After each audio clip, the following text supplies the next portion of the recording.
तो चलते हैं बिहार दरोगा पुस्तक ज्ञान बिंदु जीएस अकेडमी का पहला पुस्तक है। हम सब दरोगा की तैयारी कर रहे हैं और लगभग 4 पेज नहीं, अभी 1 पेज पढ़ चुके हैं।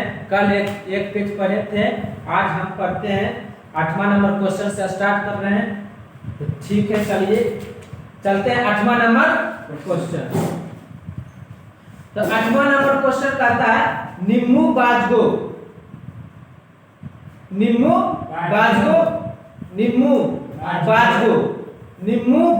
नामक बांध निम्नलिखित में से किस नदी पर है? ऑप्शन है सिंधु नदी, काराकंड नदी, कोयना नदी, पेरियार नदी। कोयना नदी, पेरियार नदी, काराकंड नदी, सिंधु नदी। इसका आंसर क्या आ जाएगा? सिंधु नदी। क्या आ जाएगा? सिंधु नदी। क्या आ जाएगा जी? सिंधु नदी जाएगा। निम्मू बाजगो नदी नामक बांध किस नदी पर है? सिंधु नदी। किस नदी पर है जी? सिंधु नदी। निम्बू बाजगो नामक बांध किस नदी पर है? सिंधु नदी पर लद्दाख में स्थित है। यानी कि निम्बू बाजगो नदी है जो तो सिंधु नदी पर है, लेकिन किस जगह है? तो लद्दाख में स्थित है। कहाँ है जी? लद्दाख। जब जम्मू कश्मीर लद्दाख से सिंधु नदी प्रवेश करती है और इधर आता है, तब लद्दाख में जम्मू कश्मीर में स्थित निम्बू बाजगो बांध सिंधु नदी पर स्थित है। कहाँ है? लद्दाख में। नेक्स्ट क्वेश्चन, अब ऑप्शन है, एक ऑप्शन तो खत्म हो गया, दूसरा ऑप्शन था कोयना। तो कोयना नदी पर कोयना परियोजना किस नदी पर है जी? कोयना नदी पर। कोयना नदी है कहाँ? महाराष्ट्र में। कहाँ है? महाराष्ट्र में। कोयना नदी कहाँ है? महाराष्ट्र में। कहाँ है? महाराष्ट्र में। कोयना नदी कहाँ है जी? महाराष्ट्र। कोयना नदी परियोजना किस नदी पर है? कोयना नदी पर। कोयना नदी परियोजना किस नदी पर है? कोयना परियोजना किस नदी पर है? कोयना नदी पर। नेक्स्ट क्वेश्चन है, कोयना परियोजना महाराष्ट्र का सबसे बड़ा बांध है। लेकिन महाराष्ट्र का सबसे बड़ा बांध कौन सा है? कोयना परियोजना। महाराष्ट्र का सबसे बड़ा बांध कौन सा है जी? कोयना परियोजना। इस परियोजना में 1920 मेगावाट, कौन परियोजना में? 1920। कोयना परियोजना में 1920 मेगावाट का बिजली उत्पादन होता है। क्या होता है जी? बिजली उत्पादन होता है। कोयना परियोजना का स्थापना कब हुआ था जी? 1863 ईस्वी में। कब हुआ था? 1863। फिर से कोयना परियोजना किस नदी पर है? कोयना नदी पर। कोयना नदी कहाँ है जी? महाराष्ट्र में। ऑटोमेटिक कोयना परियोजना भी महाराष्ट्र में हो जाएगा। नेक्स्ट क्वेश्चन है, कोयना परियोजना पर 1920 मेगावाट का क्या उत्पादन होता है? बिजली उत्पादन होता है। इसका स्थापना कब हुआ था? 1863 ईस्वी में हुआ था। कब हुआ था? 1863। नेक्स्ट क्वेश्चन है कि अब तीसरा ऑप्शन था पेरियार। तीसरा ऑप्शन पेरियार। तो पेरियार, तो पूछेगा क्वेश्चन कि मुल्ला पेरियार बांध या पूछेगा पेरियार बांध, मुल्ला पेरियार बांध या क्वेश्चन पूछेगा पेरियार बांध किस नदी पर है? तो पेरियार नदी पर है। किस नदी पर है? पेरियार नदी पर। किस नदी पर है? पेरियार नदी पर है। पेरियार नदी है कहाँ? तो कहाँ जी? केरल में। कहाँ? यहाँ है केरल। या देखो केरल तमिलनाडु के बगल में, यही है कौन सा? पेरियार नदी। पेरियार नदी कहाँ है जी? केरल में। पेरियार नदी कहाँ? या देखो पेरियार नदी या पेरियार झील भी कहाँ है? केरल में। पेरियार झील कहाँ है? केरल में। अब क्वेश्चन है कि जो पेरियार नदी एक गुरुत्वीय बांध है, इस जलाशय के चारों ओर पेरियार राष्ट्रीय उद्यान, पेरियार यानी कि पेरियार नदियां जो है गुरुत्वीय बांध है। क्या है?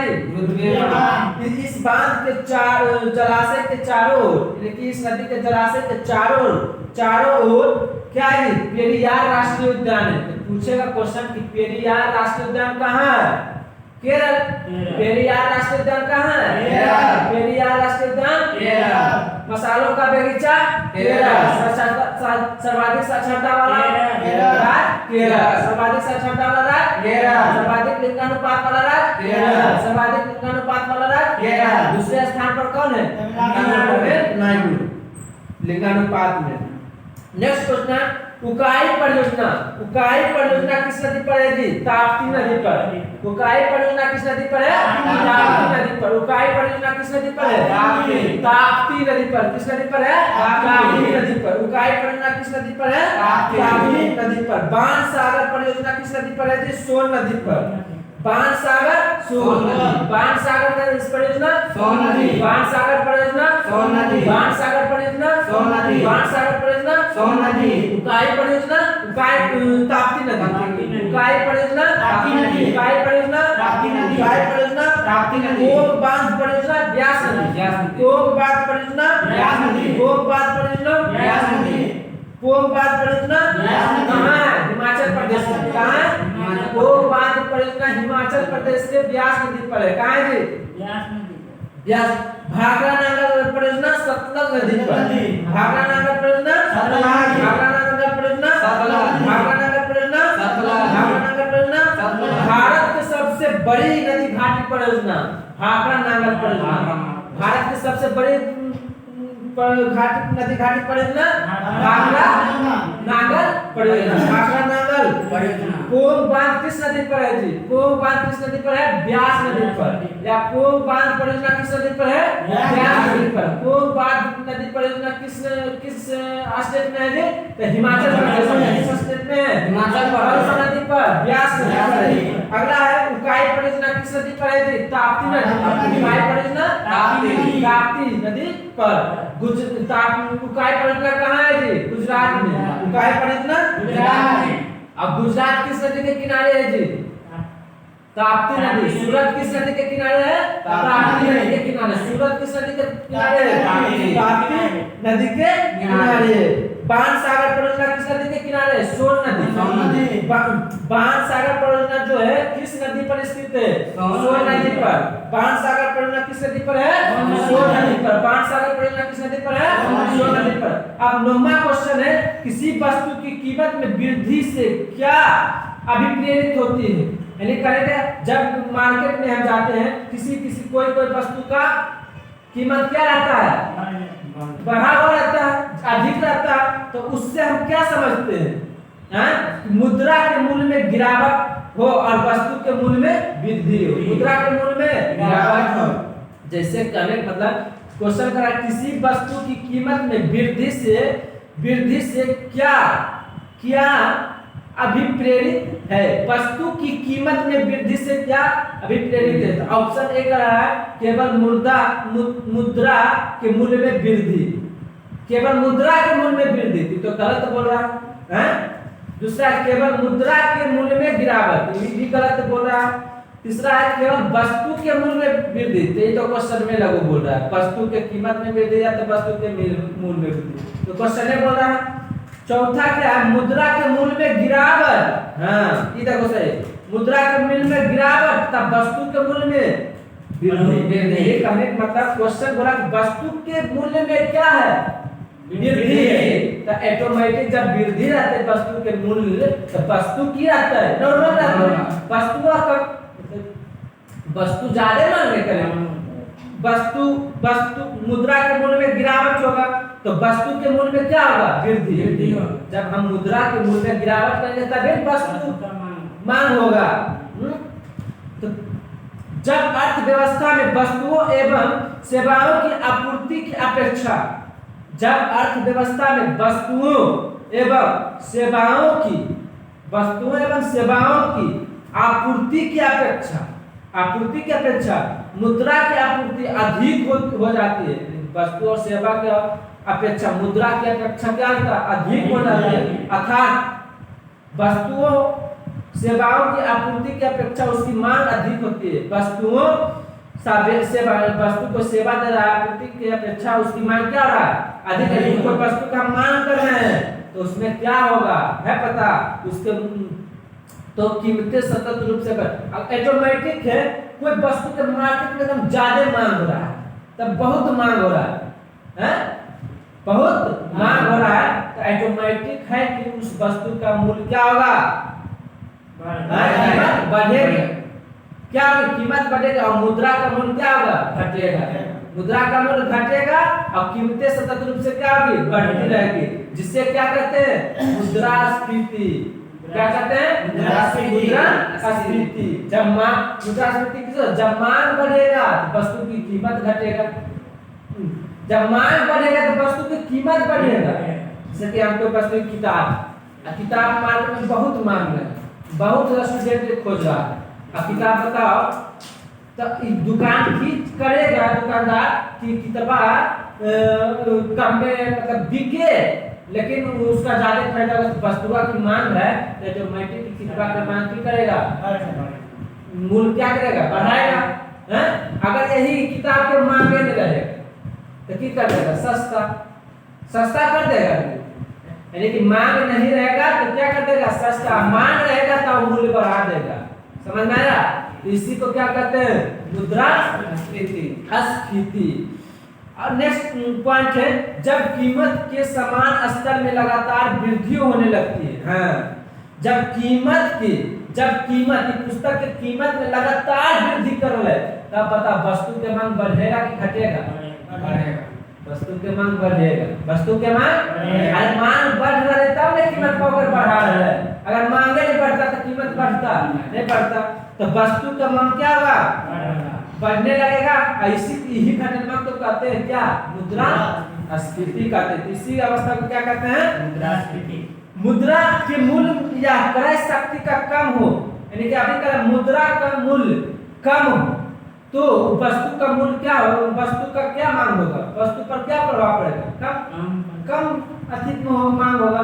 जब वस्तु का मुद्रा मूल्य में शक्ति कम कर दे तो वस्तुओं के कम मांग की हो जाएगा, कम हो। इसी अवस्था को क्या करें, मुद्रास्फीति। समझे, दोनों सीधा शब्द मुद्रास्फीति में जब ये वस्तु है, किताब है, अभी किताब को कोई स्टूडेंट मांगेगा, 4 स्टूडेंट है तो चारों स्टूडेंट हम यहाँ पर मांग कर रहे हैं वस्तु का, बताओ क्या होगा इस वस्तु का मूल्य, निर्धारित मूल्य से बढ़ेगा। जैसे कि लौकी दाम के स्थिति में प्याज का दाम, प्याज पहले लॉकडाउन से पहले बहुत सस्ता मिलता था, लेकिन लॉकडाउन में प्याज पर पाबंदी लग गया। भारत सरकार यहाँ प्याज नहीं था, आयात करता था भारत, पता था दूसरा देश से कर रहा था। तो मांग भारत के, इंडिया भारतीय लोग प्याज का मांग कर रहा था, तो जिसके कारण प्याज का रेट क्या हो गया था, बढ़ गया था। और वही चीज अगर मांग नहीं करते तो प्याज का रेट बढ़ गया। मांग नहीं करेंगे घटेगा, मांग करेंगे बढ़ेगा, मांग करेंगे तो मांग नहीं करेंगे तो घटेगा। यही क्या है, मुद्रास्फीति। समझा, मुद्रास्फीति। नेक्स्ट क्वेश्चन है, 10वां क्वेश्चन है कि निम्नलिखित में से कौन सा पार्टी या संगठन डॉक्टर अंबेडकर द्वारा स्थापित नहीं किया गया।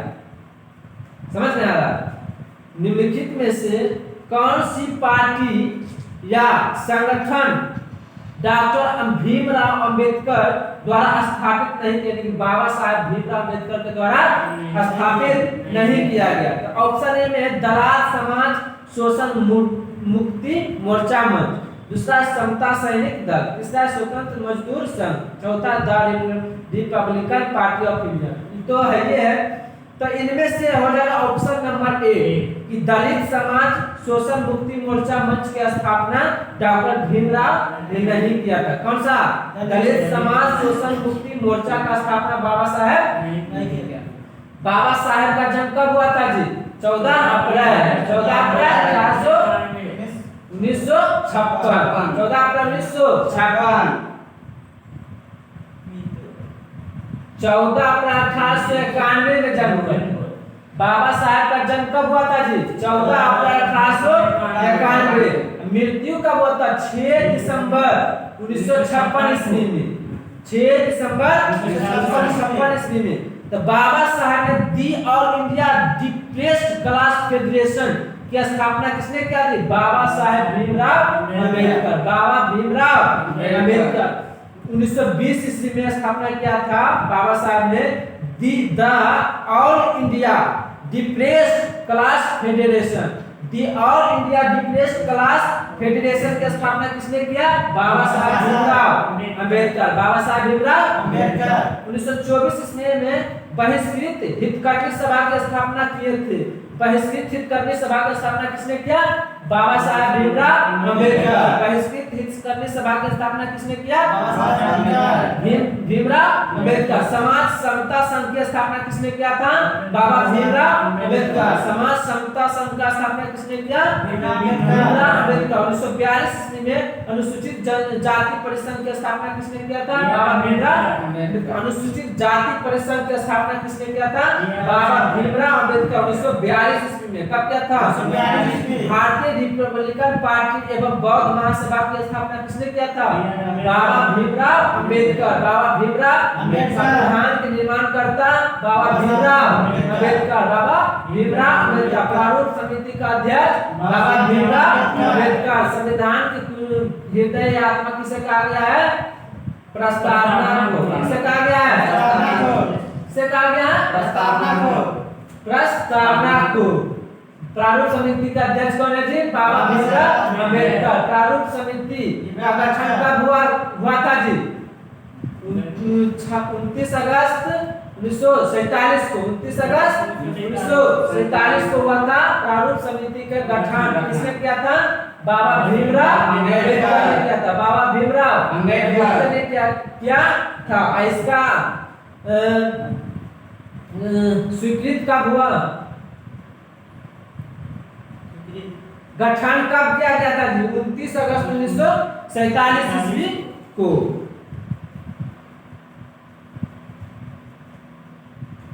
नेक्स्ट क्वेश्चन है केवल नागरिकों के लिए। नेक्स्ट क्वेश्चन तो फिर से एक बार चलते हैं कि 1920 ईस्वी में बाबा साहब का कौन सा संस्था का स्थापना किया गया है? The all India depressed class federation. The all India depressed class federation. The all India depressed class federation की स्थापना बाबा साहब भीमराव अम्बेडकर 1920 ईस्वी में किया। 1920 ईस्वी में किया। और बहिष्कृत हितकर्मी सभा की स्थापना किसने किया? बाबा भीमराव अम्बेडकर। बाबा भीमराव अम्बेडकर। बहिष्कृत हितकर्मी सभा की स्थापना किसने किया? बाबा भीमराव अम्बेडकर। कब किया जी? 1924 ईस्वी में। 1924 ईस्वी में। लेनिन की मृत्यु कब हुआ जी? 1924 ईस्वी में। महात्मा गांधी पहली बार कांग्रेस के अध्यक्ष कब बने थे? 1924 ईस्वी में। 1924 ईस्वी में। कौन सा अधिवेशन में बना जी? तो बेलगाम अधिवेशन में। कौन अधिवेशन में? समाज समता संघ की स्थापना किसने किया जी? तो बाबा भीमराव अम्बेडकर। कौन क्या? बाबा भीमराव अम्बेडकर। समाज समता संघ की स्थापना किसने किया? बाबा भीमराव अम्बेडकर। अनुसूचित जाति परिषद की स्थापना किसने किया? बाबा भीमराव अम्बेडकर। अनुसूचित जाति परिषद का स्थापना किसने किया? बाबा भीमराव अम्बेडकर। अनुसूचित जाति परिषद की स्थापना किसने किया? बाबा भीमराव अम्बेडकर। कब किया? 1942 ईस्वी में। कब किया? 1942 में। आप बताइए 1942 ईस्वी में कौन भारत छोड़ो आंदोलन शुरू हुआ था जी? भारत छोड़ो आंदोलन शुरू कब हुआ? 1942 ईस्वी में। 14 जुलाई 1942 ईस्वी। 14 जुलाई 1942 ईस्वी। 42 ईस्वी। 7 अगस्त को कौन सा दिवस मनाया जाता है जी? स्वास्थ्य दिवस। 7 अप्रैल को कौन सा दिवस मनाया जाता है? तो स्वास्थ्य दिवस। स्वस्थ 7 अप्रैल स्वास्थ्य दिवस। नेक्स्ट क्वेश्चन भारतीय रिपब्लिकन पार्टी एवं बौद्ध महासभा की स्थापना किसने किया? बाबा भीमराव अम्बेडकर। बाबा भीमराव अम्बेडकर। बाबा भीमराव अम्बेडकर कितने प्रकार के डिग्रियों से परिचित थे? 32 डिग्री 32 प्रकार के डिग्री से परिचित थे। कितने प्रकार से? 32 प्रकार के डिग्री से। भारत का संविधान का निर्माण करता कौन है जी? बाबा भीमराव अम्बेडकर। बाबा भीमराव अम्बेडकर। ठीक है, तो आज का सेशन यहीं तक रहने दीजिए। कल के वीडियो में फिर हम आगे की ओर इस किताब को आगे की ओर खींचेंगे। ठीक है।